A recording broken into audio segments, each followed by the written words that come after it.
guys, welcome to the review show. My name's Austin.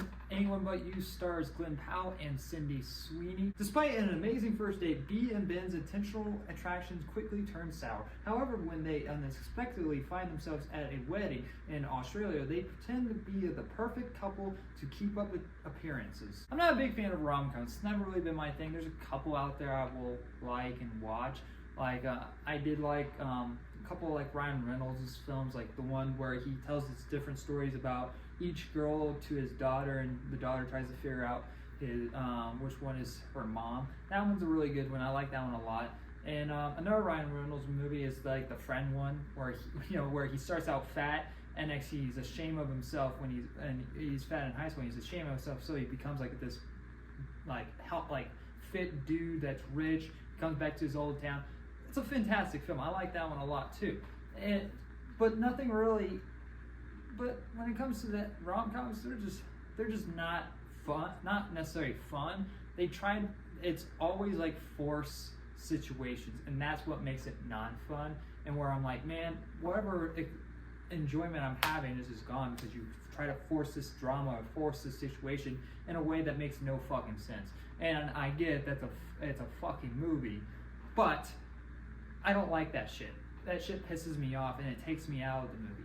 When going to see this, I was like, all right, Glen Powell, Sydney Sweeney, I've been hearing that they have great chemistry to one another on these interviews that they've been having, and you know what, the trailer doesn't look bad. It looks decent. It looks fun. It looks like it's gonna be funny, and it's gonna have some tropiness when it comes to rom-coms. All right, fine. Let's go check it out. Let's see how it is. And it's fine. I mean, it's not the worst thing.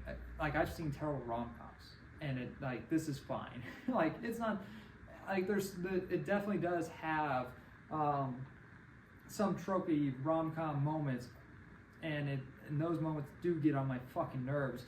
But when it comes to the chemistry between Powell and Cindy, they really work very well together. Glen, he is a very charming dude that it just works whenever he's on screen. Cindy is a very attractive woman, and she has great acting skills, and they just really work together. The first scene that you see them together, it's like, oh, okay, I can buy these two. Besides them both being very fucking attractive, and it's like, okay, yeah, besides that part where these two would obviously fall in love with one another, I can see this flirting going on. So it works for what from this first opening with the movie, and it does have some forced drama where they misunderstand one another and one overhears one thing, but really they didn't really mean it. There's that forced drama, and that stuff a little on in the movie I can let go. It's like, all right, whatever, we got to get into the movie, that's fine, whatever. But the thing is, stuff like that keeps going on in the movie. I'm like, fuck off with that shit. That shit pisses me off, and it's just it gets annoying because it still acts like we're at the beginning of the movie, when really at this point we should be having fun and our characters also growing at the same time. The whole premise is practically a fucking lie. The description of the movie is not a whole, it's a 50-50. It's half true and half not, because what happens in the movie, they have to go to this wedding and they end up, I don't know, and the way that they end up being part of this wedding, it's just all right, whatever, it's forced drama. It's, of course, why not? Just how convenient. All right, what? And so it's we go to this wedding, and they're not really, they don't like being around each other at all, and it's and so everyone around them in the wedding, it's all right, we got to get them together so then we can have a good time.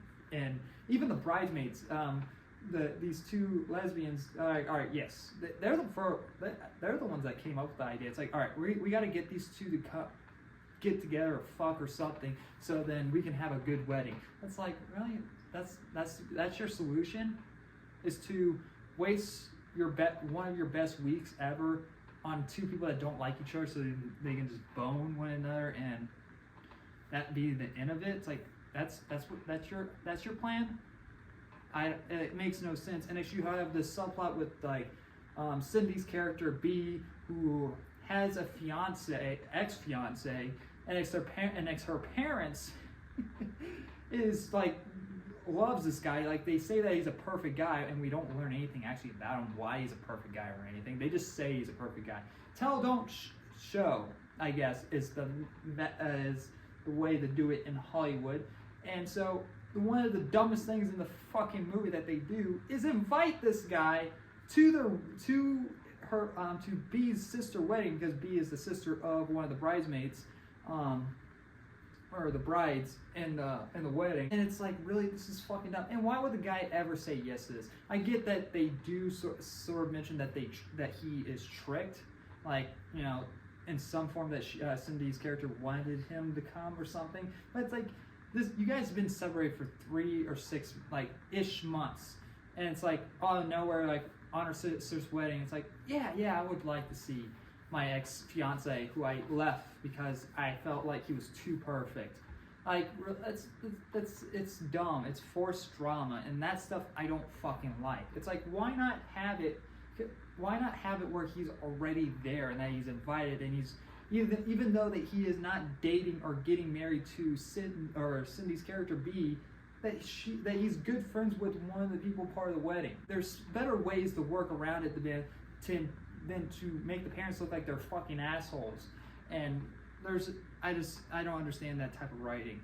And as well, it's like the whole scenario where the whole entire group is basically, besides a couple of certain people, are trying to trick these people to fall in love with one another, which just backfires later, because then one of them thinks that, oh, what they actually went through was not real, even though that they were faking it anyways. So they faked it because they wanted to fake it, because they figure out that their friends were trying to make them fall in love with one another. So they're like, hey, let's fake it. So we think our friends think that we're dating and think that the plan's working. And next, when we actually grow together, it's like, maybe what we had isn't real. You see how confusing this is? Like, why the fuck is that why? Who wrote this? This is no.